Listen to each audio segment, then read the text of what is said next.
چلتے پھرتے اذکار کرنے کا حکم۔ ہم صبح و شام کے اذکار مصروفیت کی وجہ سے بیٹھ کر نہیں کر پاتے، بچوں کا کھانا وغیرہ بنانا ہوتا ہے تو چلتے پھرتے ذکر کرتے رہتے ہیں، تعداد مقرر نہیں کر پاتے، تو کیا اس طرح ذکر کر سکتے ہیں؟ اور کون سے اذکار کی پابندی کرنی چاہیے؟ مسز عصمت پشاور سے۔ بالکل جائز ہے، قرآن تو کیا کہتا ہے؟ یذکرون اللہ قیاما وقعودا وعلی جنوبہم، ہمارے نیک بندے ہر وقت اللہ کا ذکر کرتے ہیں، کھڑے ہوئے بھی، بیٹھے ہوئے بھی، لیٹے ہوئے بھی، تو سب طرح سے ذکر کرنا جائز ہے، تو آپ جیسے چاہیں ذکر کریں۔ البتہ بہتر یہ ہے کہ کچھ ٹائم توجہ کے ساتھ بھی ذکر کرنا چاہیے، جیسے صبح صبح آپ کو بچوں کو تیار کرنا ہے، ناشتہ بنانا ہے، تو ٹھیک ہے اس دوران کر لیں، لیکن جب بچے اسکول چلے گئے، آپ فارغ ہو گئی ہیں، تو آپ تمیز سے مصلی پہ بیٹھیں اور کچھ اللہ اللہ کر لیں توجہ کے ساتھ، ترجمہ مفہوم سوچ کے، تو اس کا دل پہ بہت اچھا اثر پڑتا ہے، اس میں بہت زیادہ ثواب ہے۔ تو یہ نہیں ہو سکتا تو ٹھیک ہے، چلتے پھرتے بھی ٹھیک ہے۔ باقی کون سے ذکر کرنے چاہیے تو حدیث میں بہت سارے اذکار ہیں، عام طور پہ میں 2 اذکار بتاتا ہوں جن کی حدیث میں بہت تائید ہے۔ ایک تو ہے تیسرا کلمہ سبحان اللہ والحمد للہ ولا الہ الا اللہ واللہ اکبر۔ حدیث میں آتا ہے احب ما طلعت علیہ الشمس، زمین پر جو سورج طلوع ہوتا ہے نا، جتنی چیزوں پہ ہوتا ہے ان تمام چیزوں سے زیادہ اللہ کو یہ کلمات محبوب ہیں،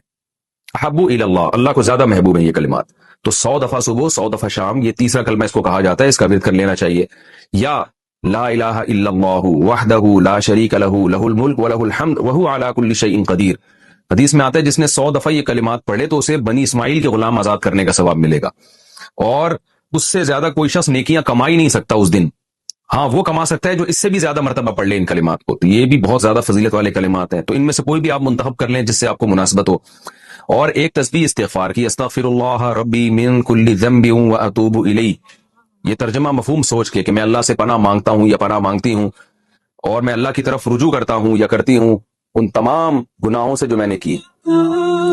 تو یہ بھی۔ اور ایک تسبیح درود شریف کی پڑھنی چاہیے جو نماز میں ہم پڑھتے ہیں، یا یہ کہ مختصر کر لیں صلی اللہم وبارک وسلم علی عبدک ورسولک محمد وعلی آلہ وصحبہ اجمعین، یہ مختصر درود ہے، یہ 100 دفعہ صبح 100 دفعہ شام پڑھ لیں۔ یہ بھی نہیں ہو سکتا تو 10 دفعہ درود اور استغفار پڑھ لیں 10 دفعہ، اور 100 دفعہ صبح شام کی تسبیحات پڑھ لیں۔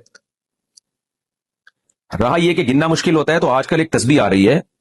وہ ابھی میرے جیب میں رکھی ہوتی، گاڑی میں شاید جیب میں پڑی ہوئی بھی ہو، تو وہ میں تسبیح اکثر اپنے ساتھ رکھتا ہوں، وہ اس میں بہت آسانی سے تسبیح ہو جاتی ہے، گاڑی میں تو ساتھ ہی رکھتا ہوں میں، تو اس میں کیا ہے کہ وہ جو ہے نا دانے کی طرح بھی ہے اور دھاگا بھی نہیں ہے اس میں لمبا، یہ جو لمبی دانے والی تسبیح اس کو سنبھالنا آج کل مشکل ہوتا ہے، ذرا سا آپ نے غفلت کی تو وہ دانے دائیں بائیں ہو گئے۔ اور ایک آتی ہے بٹن والی، یعنی سیدھے ہاتھ سے آپ بٹن دبا رہے ہوتے ہیں، وہ اس میں کمفرٹ نہیں ہوتا، آدمی زیادہ انگلی میں زیادہ فٹ نہیں ہوتی ہے۔ ایک اور تسبیح آئی ہے آج کل، وہ تسبیح ہوتی ہے کہ وہ ہوتی بھی چھوٹی ہے اور اس میں دانے ہوتے ہیں، ایسے کر کے نا اس کو آپ گھماتے رہیں اور نمبر بھی نیچے سے ہو رہے ہوتے ہیں، تو اس میں یاد رہتا ہے کتنی دفعہ پڑی ہے، اور وہ دائیں بائیں بھی ہوتے نہیں ہے دانے اس کے، وہ دیکھ لیں آپ، مل جائے گی آپ کو۔